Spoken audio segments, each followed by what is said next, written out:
రూపాయలు కేజీ మొత్తం అర కేజీ ఇవ్వమ్మా 5 రూపాయలు ఇవ్వమ్మా 5 రూపాయలు డబ్బులు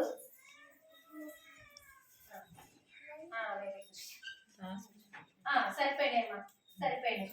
5 రూపాయలు అమౌంట్ దీంట్లో టమాటా వెరీ గుడ్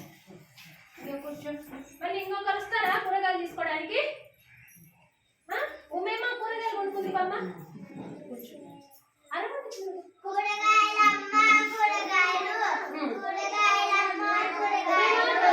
మనము క్యారెట్ చేద్దామా ఎంత మాకు క్యారెట్ అడుగునా 3 రూపాయలు అండి ఎందుకంటే అప్పుడు 3 రూపాయలు తీసుకో 3 రూపాయలు తీసుకో 3 రూపాయలు 3 రూపీస్ క్యారెట్ ఇవ్వమ్మా సరిపోయిందమ్మా పట్టుకున్నాను వెరీ గుడ్